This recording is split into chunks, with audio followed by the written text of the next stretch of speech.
ब्रह्मा गुरुर्विष्णु गुरुर्देव महेश्वरा गुरु साक्षात् परब्रह्म तस्मै श्री गुरुवे नमः। श्री राम।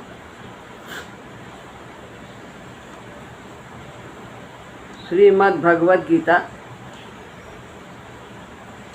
18वां अध्याय,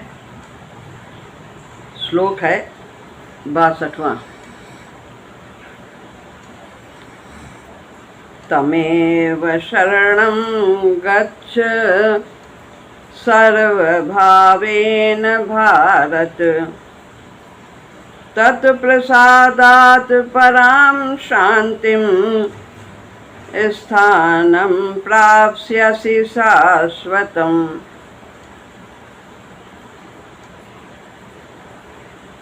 अब भगवान यंत्रारूढ़ हुए प्राणियों को उसकी परवस्था को मिटाने का उपाय बताते हैं। यंत्रारूढ़ यानी जो शरीर रूपी यंत्र पर आरूढ़ है, जिसने शरीर को मैं और मेरा माना है, उसके इस भाव को मिटाने का उपाय बताते हैं। तमेव, तम माने उस ईश्वर की, एव माने ही, शरणम शरण में, गच्छ जाओ, सर्वभावेन यानी कि सभी भावों के साथ, सब प्रकार से। भारत यानी अर्जुन, तत्प्रसादात् पराम, तत् माने उसकी कृपा से, प्रसादात कृपा से, पराम यानी परम, शांति शांति, और परम पद को, शाश्वतम यानी अविनाशी, परम पद को प्राप्स्यसि यानी प्राप्त हो जाएगा। हे भरत वंशोद्भव अर्जुन, सर्वभाव से उस ईश्वर की ही शरण में चला जा। उसकी कृपा से तू परम शांति तथा संसार से सर्वथा उपरति, बंधन से मुक्त और अविनाशी परम पद को प्राप्त हो जाएगा। ऐसा भगवान अर्जुन से कहते हैं, बताते हैं। अब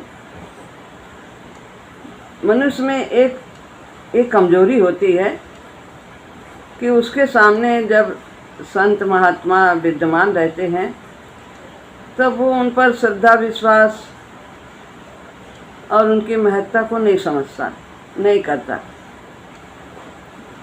परंतु जब वे चले जाते हैं, तब बाद में वो पश्चाताप करता है। ऐसे ही भगवान भी अर्जुन का रथ हाँकते हैं और उनकी आज्ञा का पालन करते हैं। इधर ले चलो रथ, अब उधर ले चलो। और जब भगवान अर्जुन से कहते हैं कि शरणागत भक्त मेरी कृपा से शाश्वत पद को प्राप्त कर लेता है, पिछले श्लोकों में उन्होंने यही कहा, मेरी कृपा से सभी विघ्न बाधाएं दूर हो जाती, मैं इनकी सभी विघ्न बाधाओं को दूर कर देता हूँ। मेरे में तू चित्त वाला हो, मेरे लिए सब कर्म कर, मुझे स्वयं को अर्पित कर दे। ये सब कह रहे हैं भगवान, लेकिन अर्जुन को ध्यान नहीं देते हैं और उनकी बातों का कोई उत्तर भी नहीं देते हैं। इसी दृष्टि से ये जब अर्जुन ने कुछ उत्तर नहीं दिया, तब भगवान कहते हैं कि तू उस अंतर्यामी अविनाशी ईश्वर की शरण चला जा। पहले कह रहे थे मेरी शरण आ जा, मैं तेरी सभी विघ्न बाधाओं को दूर कर दूंगा। लेकिन अर्जुन के समझ में नहीं आया। फिर कुछ न बोलने पर अब भगवान उस अंतर्यामी अव्यक्त ईश्वर की शरण में जाने के लिए आज्ञा करते हैं। तमेव शरणम, उस परमात्मा की शरण में जा।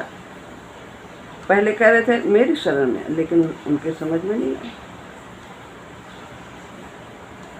भगवान कहते हैं कि जो सर्वव्यापक ईश्वर सबके हृदय में विराजमान है और वो सबका संचालक है, तू उसी की शरण में चला जा। चलो, मेरी बात नहीं समझ में आ रही, मेरे शरण में नहीं आने का अभी कुछ समझ में आया, तो तुम उस पर में तो भी तुम्हारा उद्धार हो जाएगा, तो भी तुम उस परम पद को पा जाओगे।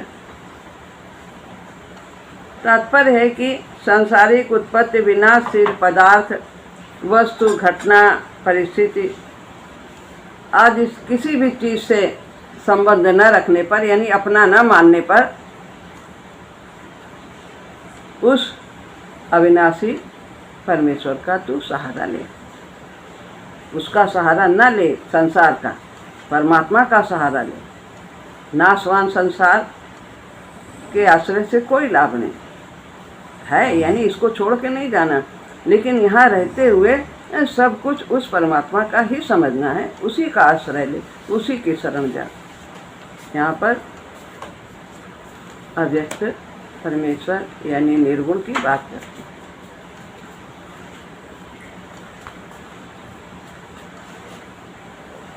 कहते हैं तू, जो लोग इस शरीर रूपी यंत्र पर आरूढ़ होते हैं उसको मैं ही नचाता हूँ, यानी मेरी माया के द्वारा वो संचालित होते हैं।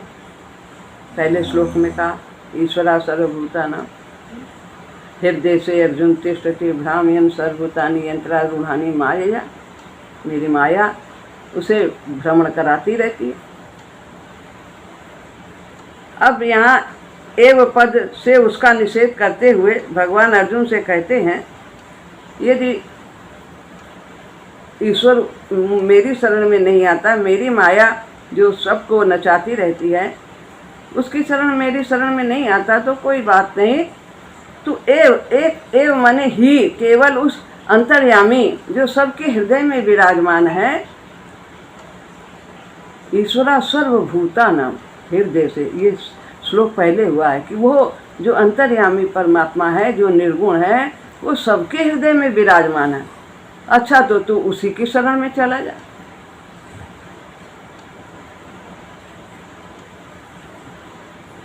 कहते हैं किस प्रकार से जा? सर्वभावेन, सभी प्रकार से, सर्वभाव, मन से,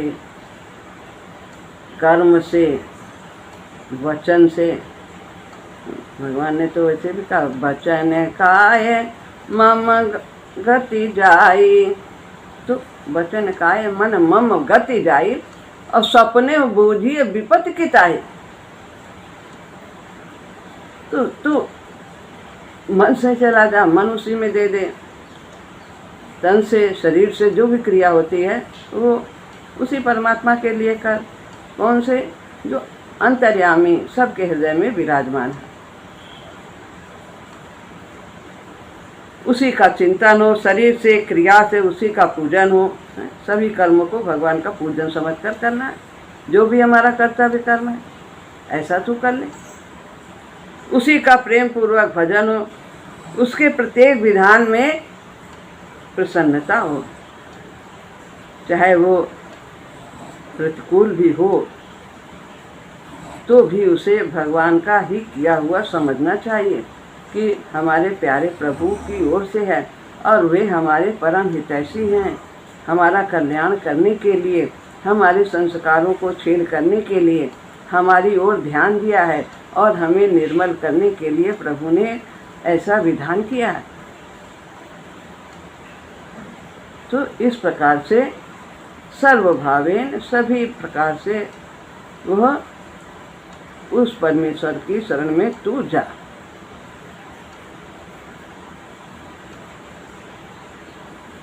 तत्प्रसादात् पराम शांतिम स्थानम प्राप्स्यसि शाश्वतम। तत्प्रसादात्, उसकी कृपा प्रसाद से, किसकी कृपा प्रसाद से?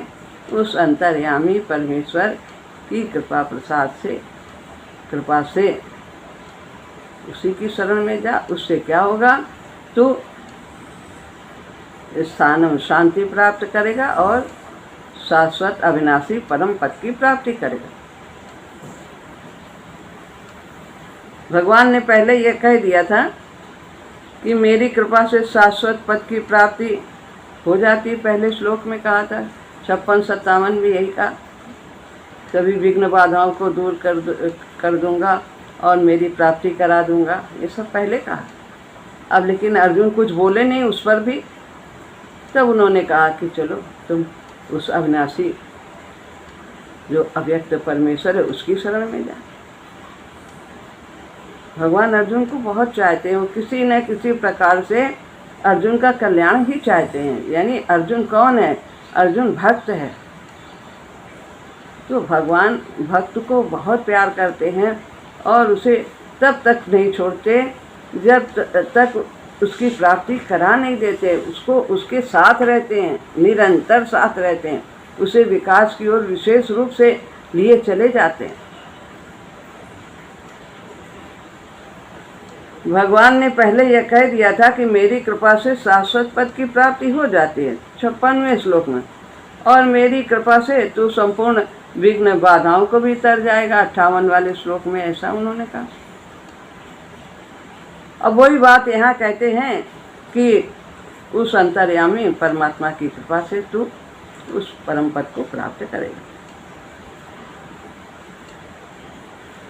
भगवान ने तमेव शरणम गच्छ यह कहा, एव लगा दिया। तमेव शरणम गच्छ पदों से अर्जुन को सर्वव्यापी ईश्वर की शरण में जाने के लिए कहा। सर्वव्याप्त है वो तो, कण कण में है, कण कण में है वास तुम्हारा, नित्य निरंतर नूतन हो। तो उस ईश्वर की शरण जाने के लिए कहा। इससे यह शंका मन में होती है कि क्या भगवान श्री कृष्ण ईश्वर नहीं है? ऐसा उनके लोगों के मन में शंका आ सकती है कि अब यहाँ कह रहे हैं शाश्वत पद पाने के लिए तो उस अविनाशी ईश्वर की शरण में जा। क्योंकि अगर भगवान श्री कृष्ण होते तो अर्जुन को उसी की शरण में जा ऐसा नहीं कहते। ऐसा शंका हो सकता है लोगों को। फिर उसकी शरण में जाने के लिए क्यों कह रहे हैं? फिर कहते कि मेरी ही शरण में आ जा, मैं तुझे बार बार समझा रहा हूँ। तो समाधान ये है कि जो शरणागति है, एक होता है गुह्य, अब एक होता है गुह्यतर और एक होता है गुह्यतम। तो पॉजिटिव और फिर है कंपैरेटिव और फिर है सुपरलेटिव। तो ये जो कर्म योग है ये पॉजिटिव गुह्य है, गोपनीय है, और उससे उत्तम जो है वो गुह्यतर है, और सबसे उत्तम है गुह्यतमम, सर्व गुह्यतमम। आगे श्लोक में आएगा।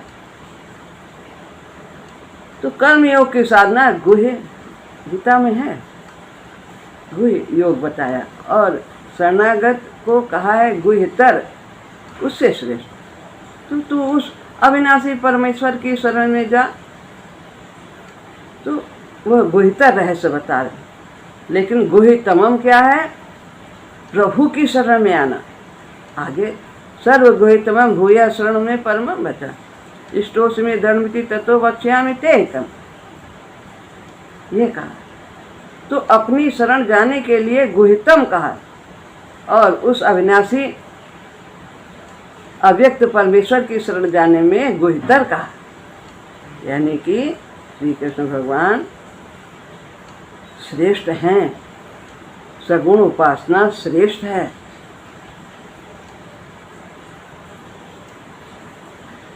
भगवान ने सर्वव्यापक ईश्वर की शरणागत को गुह्यतर कहा है और अपनी शरणागति को सर्वगुह्यतमम कहा है, अर्थात सबसे गुह्यतम कहा है। इससे सर्वव्यापक ईश्वर की अपेक्षा भगवान श्री कृष्ण बड़े सिद्ध हुए। दोनों में अंतर नहीं, निर्गुण सगुण में। ना मैं साकार हूँ, मैं ना निराकार हूँ, भक्त की भावना के तदाकार हूँ। जैसा भक्त चाहता है मैं वही रूप में आ जाता हूँ। भगवान ने पहले कहा कि मैं अजन्मा, अविनाशी और संपूर्ण प्राणियों का ईश्वर होते हुए भी अपनी प्रकृति को अधीन करके अपनी योग माया से प्रकट होता हूँ। मैं जन्म नहीं, अजन्मा हूँ, मेरा जन्म नहीं होता। लेकिन जब जब होए धर्म की हानि और बाढ़हि असुर अधम अभिमानी, तब तब धरि प्रभु विविध शरीरा, हरहि कृपा निधि सज्जन पीरा। कितने किस किस प्रकार से अवतार लिए शास्त्र हम सभी पढ़ते हैं। जैसी जरूरत होती है, आधा नर आधा पशु, कितने अवतार लिए भगवान ने। कभी कृष्ण बन के आते, कभी राम बन के आते, वही ब्रह्म है। मैं संपूर्ण यज्ञों और तपों का भोक्ता हूँ। भोक्तारम यज्ञ तपसाम सर्वलोक महेश्वरम, सुहृदयम सर्वभूतानां ज्ञात्वा माम शांतिम रक्षति। मैं सभी यज्ञों का जो भी कितने किए जाते हैं अनुष्ठान, वो सब मुझे ही प्राप्त होते हैं। सभी तप जो करते हैं वो सब मुझे ही प्राप्त होते हैं। संपूर्ण लोकों का महान ईश्वर हूँ। और क्या हूँ? मैं सभी का सुहृद हूँ, परम हितैषी हूँ, जीव मात्र का। कैसे कि सभी को अपनी ओर लिए जा रहे हैं। जितने भी चराचर प्राणी हैं सभी भगवान की ओर बढ़ रहे हैं, एक एक योनियों से गुजरते हुए सब विकास को प्राप्त हो रहे हैं और एक दिन परम तत्व में लीन अवश्य होंगे, क्योंकि दिव्यत्व प्राप्त करना हमारा सुनिश्चित भविष्य है। भविष्य यही है।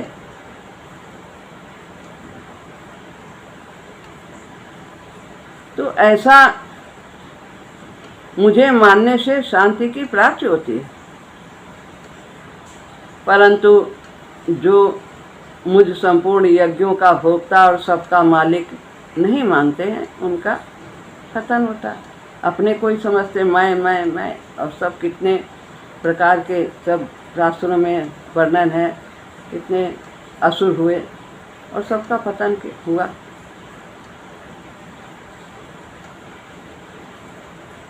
इस अध्याय में ईश्वरा सर्वभूतानां हृदय से अर्जुन तिष्ठति पद से अंतर्यामी ईश्वर को सब प्राणियों के हृदय में स्थित बताया गया। सबके हृदय में, सबके हृदय प्रदेश में उस अंतर्यामी परमात्मा का वास है। और 15वें अध्याय में सर्वस्व चाहम हृदय सन्निविष्टा पद से भगवान कहते हैं कि अपने को सबके हृदय में स्थित बताया। वहाँ कहते हैं कि ईश्वर सबके हृदय में स्थित है। ईश्वर को सब प्राणियों के हृदय में स्थित बताया और यहाँ पर अपने को सबके हृदय में स्थित बताया है। वहाँ अविनाशी को बताया, यहाँ स्वयं को बता रहे हैं। इसका तात्पर्य हुआ कि अंतर्यामी परमात्मा और भगवान श्री कृष्ण दो नहीं, एक ही हैं।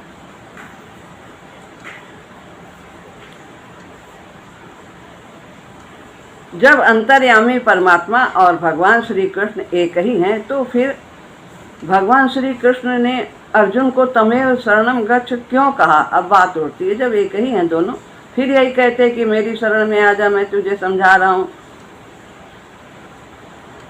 इसका यही कारण है कि पहले 56वें श्लोक में भगवान ने अर्जुन को समझाया मेरी कृपा से शाश्वत अविनाशी पद की प्राप्ति होगी, ऐसा कहा।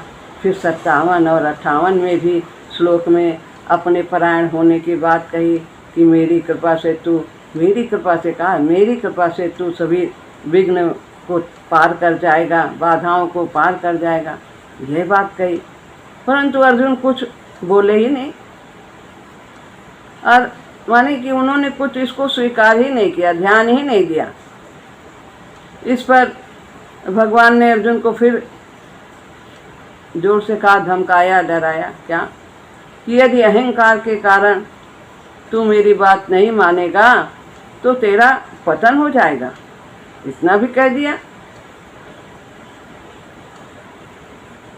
और फिर कहते हैं कि 59वें और 60वें श्लोक में कहते हैं कि तू कहता है कि युद्ध नहीं करूँगा, लेकिन तेरी क्षात्रिय प्रवृत्ति तुझे युद्ध में जरूर लगा देगी। स्वाभाविक कर्मों के परवश होकर तुझे युद्ध करना ही पड़ेगा। फिर भी अर्जुन नहीं बोले, कितना समझा रहे हैं। अतः अंत में इसलिए भगवान को अंत में यह कहना पड़ा कि यदि तू मेरी शरण नहीं आना चाहता तो सबके हृदय में स्थित जो अंतर्यामी परमेश्वर है तू उसकी शरण चला जा, यानी किसी भी प्रकार से तेरा कल्याण ही हो। वास्तव में अंतर्यामी ईश्वर और भगवान श्री कृष्ण सर्वथा अभिन्न हैं, एक ही हैं। अर्थात सबके हृदय में अंतर्यामी रूप से विराजमान ईश्वर ही भगवान श्री कृष्ण है, और भगवान श्री कृष्ण ही सबके हृदय में अंतर्यामी रूप से विराजमान ईश्वर है। तो यहाँ पर यह श्लोक पूरा होता है। अब एक श्लोक और लेते हैं, 63वां।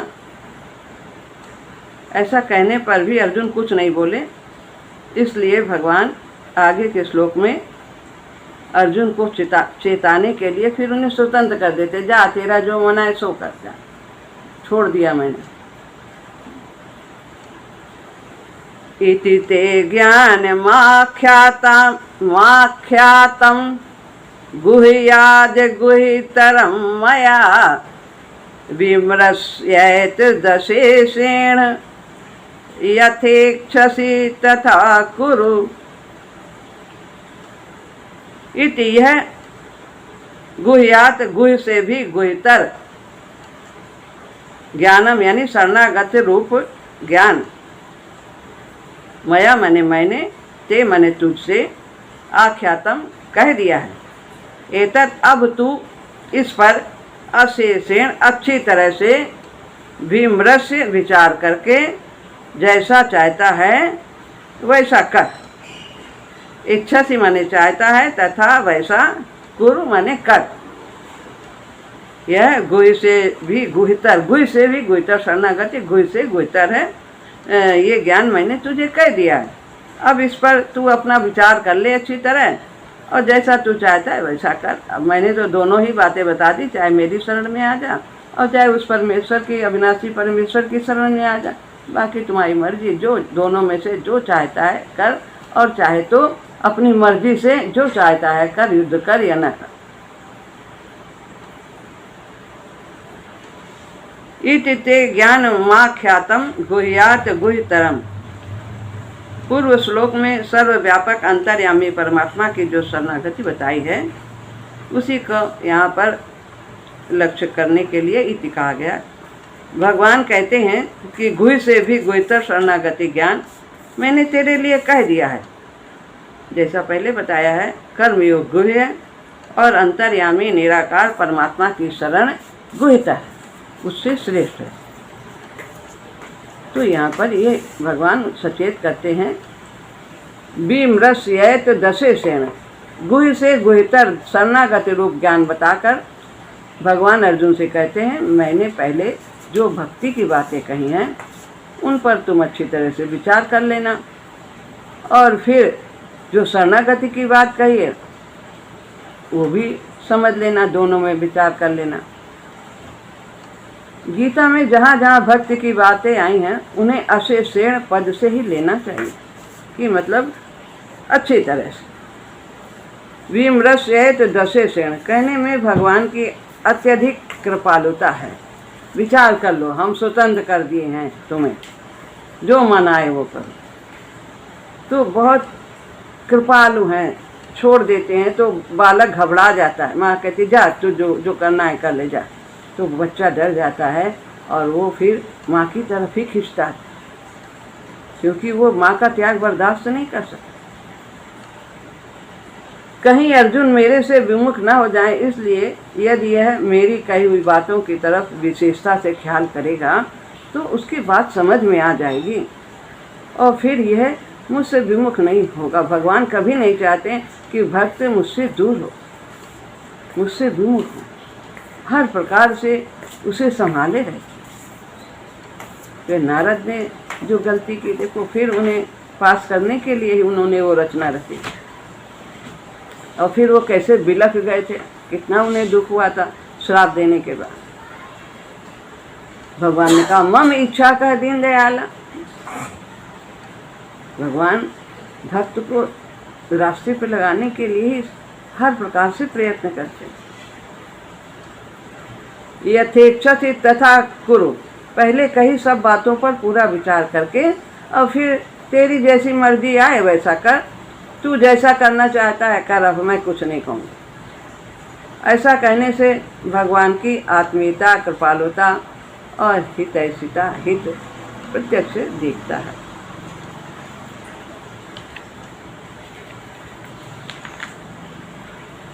इस श्लोक में अर्जुन को धमकाने में भगवान की विशेष कृपा और अपनेपन का भाव ही है।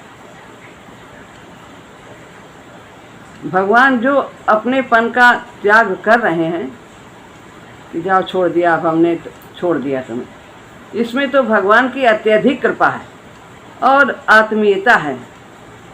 कारण कि भक्त भगवान का धमकाना जाना तो सह सकता है, पर उनका त्याग नहीं सह सकता है कि जा मैंने छोड़ दिया, जो कर जो मत दिया है, अब मैं नहीं समझाऊंगा। इसलिए न श्रोष्यसि विनक्ष्यसि आदि कहने पर भी अर्जुन पर इतना अवसर नहीं हुआ जितना यथेच्छसि तथा कुरु कहने पर हुआ। जाओ तेरी इच्छा हो वो करो, कि नहीं तेरा पतन हो जाएगा। पतन के लिए वो नहीं डरे, लेकिन त्याग के लिए वो डर गए। इससे अर्जुन घबरा गए कि भगवान तो मेरा त्याग ही कर रहे हैं, क्योंकि मैंने ये बड़ी भारी गलती कर दी कि भगवान के द्वारा समझाने पर और अपनेपन से धमकाने और अंतर्यामी शरणागत की बात कहने पर भी मैं कुछ नहीं बोला। अब उन्हें चेत आया और फिर उसके बाद वो अब तो मैं कुछ भी कहने लायक ही नहीं हूँ, मैं क्या कहूँ, इतना सब कुछ भगवान कह रहे हैं, अब वो मेरे छोड़ने की बात कह रहे हैं। ऐसा सोचकर अर्जुन बड़े दुखी हो जाते हैं। तब भगवान अर्जुन के बिना पूछे ही आगे फिर उन्हें समझाने लगते हैं। कहते हैं सब, फिर आगे दूसरा श्लोक होता है कि सबसे गुह्यतम ज्ञान अब बताते हैं। फिर बताते हैं कि चल गुह्यतर नहीं, तुझे मैं गुह्यतम ज्ञान बताता हूँ, गुह्यतमम। तो आगे वो श्लोक आएगा जो अभी मैंने पहले बोला था, वो श्लोक, वो 64वां श्लोक है। उसकी व्याख्या हम कल करेंगे। आज इतना ही हम यहाँ पर विराम देते हैं। श्री राम राम।